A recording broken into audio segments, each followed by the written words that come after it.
എങ്ങനെയെങ്കിലും തീർത്തേ പറ്റൂ. നീ ഗേറ്റിന് പുറത്തിറങ്ങി നിന്റെ കൈയും കാലും വിട്ടും. കണ്ണൂർ അഞ്ചരക്കണ്ടി എന്ന് പറയുന്ന സ്ഥലത്തുള്ള ഡെന്റൽ കോളേജിൽ തിരുവനന്തപുരത്തുകാരനായ ഒരു വിദ്യാർത്ഥി നിതിൻ രാജ്, അവിടെയുള്ള ഡോക്ടർ റാം എന്നു പേരുള്ള അധ്യാപകന്റെ നിരന്തരമായ ജാതി അധിക്ഷേപം കൊണ്ടും ബോഡി ഷെയ്മിംഗ് കൊണ്ടും മനംനൊന്ത് മരണപ്പെട്ടിരിക്കുകയാണ്. സാറെന്ന് വിളിക്കാൻ പോലും തോന്നുന്നില്ല, ഒരു മൃഗവാത്. സാറല്ല അത്. ഇവനെ കണ്ടിട്ട് ഒരു ബെഗറിന്റെ ലുക്കില്, ഇവനെ കണ്ടിട്ട് ഒരു കോളനി ബെഗറിന്റെ ലുക്കില് ഒരു കുട്ടീനെ കൊണ്ട് ചെരുപ്പ് ഊരിയിട്ട് തന്നെ അടിക്കാൻ വേണ്ടി പറഞ്ഞു. ആൻഡ് അവൾക്ക് പറ്റുന്നുണ്ടായില്ല, അവളോട് ചെരുപ്പ് ഊരി കൈ പിടിച്ചു. അവളുടെ ഊങ്ങിയതാ, ആൻഡ് അവൾക്ക് പറ്റാത്തതുകൊണ്ട് അവൾ ചെരുപ്പ് തായിട്ടു. പക്ഷേ ഇതൊന്നും സഹിച്ച് മുന്നോട്ട് പോകാൻ നിതിൻ രാജ് എന്ന് പറയുന്ന ആ ചങ്കുറ്റമുള്ള ചെറുപ്പക്കാരന് സാധിച്ചില്ല. അവൻ ഓരോന്നോരോന്നായി ചോദ്യം ചെയ്തു തുടങ്ങി.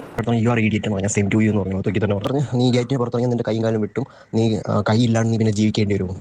ഞാൻ സാറേ അതൊന്ന് കാണണമെന്ന് പറഞ്ഞു.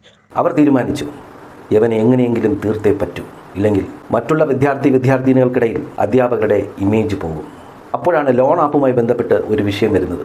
നിതിൻ്റെ അമ്മയുടെ പേര് ലത എന്നാണ്. അവരുടെ ഒരു സർജറിയുമായി ബന്ധപ്പെട്ട് 14,000 രൂപ ഇൻസ്റ്റാ ലോൺ എന്ന് പറയുന്ന ആപ്പിൽ നിന്നും നിതിൻ രാജ് കടമെടുക്കുകയുണ്ടായി. ലോൺ അടവ് മുടങ്ങിയപ്പോൾ ഈ അൺഓതറൈസ്ഡ് ലോൺ ആപ്ലിക്കേഷൻ അധികൃതർ ഫോണിൽ വിളിച്ച് ഭീഷണിപ്പെടുത്താൻ തുടങ്ങി. നിതിൻ രാജിൻ്റെ അമ്മ ലതയുടെ ഫോൺ സ്വിച്ച് ഓഫ് ആയിരുന്നതിനാൽ നിതിൻ രാജിൻ്റെ ഫോൺ ഹാക്ക് ചെയ്ത് ഈ ലോൺ ആപ്പ് കമ്പനിക്കാർ തപ്പിപ്പിടിച്ചെടുത്തത് നിതിൻ രാജിൻ്റെ അധ്യാപികയുടെ ഫോൺ നമ്പറായിരുന്നു. ഈ ലത എന്ന് പറയുന്ന അധ്യാപികയെ ഫോൺ വിളിച്ച് ഭീഷണിപ്പെടുത്താൻ തുടങ്ങി. ഇതൊരു അവസരമായി അവിടുത്തെ അധ്യാപകർ കണക്കാക്കി പ്രിൻസിപ്പൽ റൂമിൽ നിതിൻ രാജിനെ വിളിച്ചു വരുത്തി ശാരീരികമായും മാനസികമായും ഉപദ്രവിച്ചു.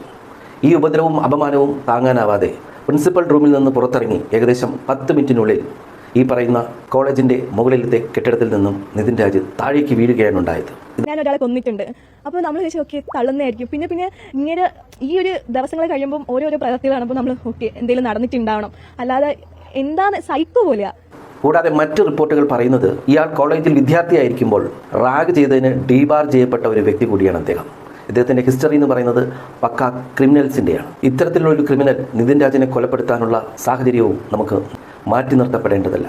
ഇപ്പോൾ റാമിനെതിരെ ചുമത്തിയിരിക്കുന്ന വകുപ്പുകൾ ആത്മഹത്യാ പ്രേരണയ്ക്കും SC/ST അട്രോസിറ്റി ആക്ടിലെ വിവിധ വകുപ്പുകളുമാണ്. എന്നാൽ അതുപോരാ, മർഡറിന് തന്നെ കേസെടുത്ത് അന്വേഷണം ആരംഭിക്കണം.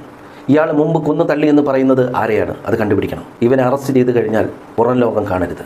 ജാതിയുടെയും നിറത്തിൻ്റെയും മതത്തിൻ്റെയും പേരിൽ ഇനി ഒരാളും അവഗണിക്കപ്പെടരുത്, മരണപ്പെടരുത്. എല്ലാവർക്കും തുല്യത വേണം. പാണനും പറയനും പുലയനും സോക്കാൾഡ് തമ്പുരാനും എല്ലാം തുല്യനീതിയിൽ മുന്നോട്ട് പോകണം. ഇന്ന് വിഷുവത്തിൻ്റെ ദിനമാണ്. എന്തിനാണ് പറഞ്ഞ് നാക്കുളുക്കിയതൊന്നും അല്ലടേ.